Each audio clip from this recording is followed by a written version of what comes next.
ورسوله الكريم أما بعد فأعوذ بالله من الشيطان الرجيم بسم الله الرحمن الرحيم وإنك لعلى خلق عظيم وقال رسول الله صلى الله عليه وسلم إنما بعثت لأتمم مكارم الأخلاق জামিয়া ইসলামিয়া আব্দুল্লাহ মাদ্রাসা কর্তৃক আয়োজিত আজকের অনুষ্ঠানের সম্মানিত সভাপতি এবং বিচারক মণ্ডলীর সুদক্ষ পরিচালক ও আমার সামনে উপবিষ্ট সূর্য বাংলার দূর দূরান্ত থেকে আগত এক ঝাঁক এলেম পিপাসী ছাত্র কাফেলা সকলকে জানাই অন্তরে অন্তরস্থল থেকে শুভেচ্ছা অভিনন্দন।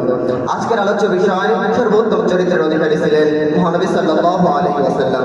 এই সম্পর্কে সংক্ষিপ্ত পরিসরে সামান্য কিছু আলোকপাত করার প্রয়াস চালাবো ইনশাআল্লাহ। প্রিয় সখী, চারিদিক যখন অন্যায় অবিচার জুলুম নির্যাতন আর পাশবিকতার জয় জয়কার, অপাচার অনাচারের গাঢ় কালো আধারে নিমজ্জিত গোটা জাতি, মানুষের নীতি নৈতিকতার অবক্ষয় যখন চরম পর্যায়ে, তখনই আগমন করলেন বিশ্ব মানবতার মুক্তির দূত সাইয়্যিদুল আম্বিয়া রাহমাতুল লিল আলামিন। তিনি ছিলেন সর্বোত্তম চরিত্রের অধিকারী। তার এই চরিত্রের সর্বোত্তম সংজ্ঞা দিয়েছেন উম্মুল মুমিনিন হযরত আয়েশা সিদ্দিকা রাদিয়াল্লাহু তাআলা আনহা। তিনি বলেছেন, কুরআনে ছিল রাসূল সাল্লাল্লাহু আলাইহি ওয়াসাল্লামের চরিত্র। যেহেতু রাসূল সাল্লাল্লাহু আলাইহি ওয়াসাল্লাম ছিলেন জীবন্ত কুরআন, সেও তার চরিত্র ছিল মহান। তার চরিত্র সুন্নাত কখনো পুরাতন হয় না, বরং সর্বকালের জন্য নতুন ভাবে কার্যকর। রাসূল সাল্লাল্লাহু আলাইহি ওয়াসাল্লামের চরিত্রটাই ছিল আধুনিক এবং যে কোনো যুগ বা কালের সংকীর্ণতার ঊর্ধ্বে, আর এটাই হচ্ছে খুলুকে আযীমের প্রধান বৈশিষ্ট্য। সম্মানিত উপস্থিতি, আল্লাহ তাআলা কোরআনুল কারীমে ইরশাদ করেছেন, লাকাদ কানা লাকুম ফি রাসূলিল্লাহি উসওয়াতুন হাসানাহ। আল্লাহর রাসূলের জীবনের মধ্যে রয়েছে তোমাদের জন্য উত্তম আদর্শ।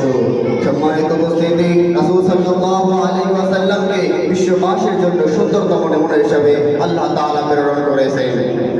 রাসূল সাল্লাল্লাহু আলাইহি ওয়াসাল্লাম ছিলেন সহিষ্ণুতা, ধৈর্য ও সহনশীলতার গুণ বৈশিষ্ট্য তার মধ্যে ছিল।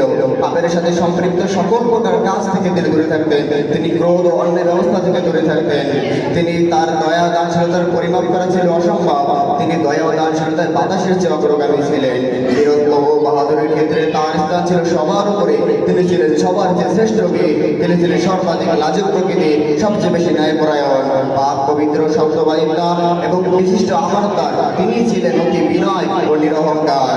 প্রিয় উপস্থিতি, তাই পরিশেষে আমি বলতে চাই, রাসূল সাল্লাল্লাহু আলাইহি ওয়াসাল্লামের অর্থনৈতিক জীবনে, সামাজিক জীবনে, পারিবারিক জীবনে, শিক্ষা জীবনে, বিচার ব্যবস্থা, জিহাদ ও শান্তি প্রতিষ্ঠায়, আন্তর্জাতিক ক্ষেত্রে তথা সর্বক্ষেত্রে রাসূল সাল্লাল্লাহু আলাইহি ওয়াসাল্লাম ছিলেন আদর্শের মধ্যবর্তী। তাই শুধু দিবস কেন্দ্রিক নয়, সারা বছরই রাসূল সাল্লাল্লাহু আলাইহি ওয়াসাল্লামের আদর্শ এবং তা পরিপালনের প্রয়াস চালাতে হবে।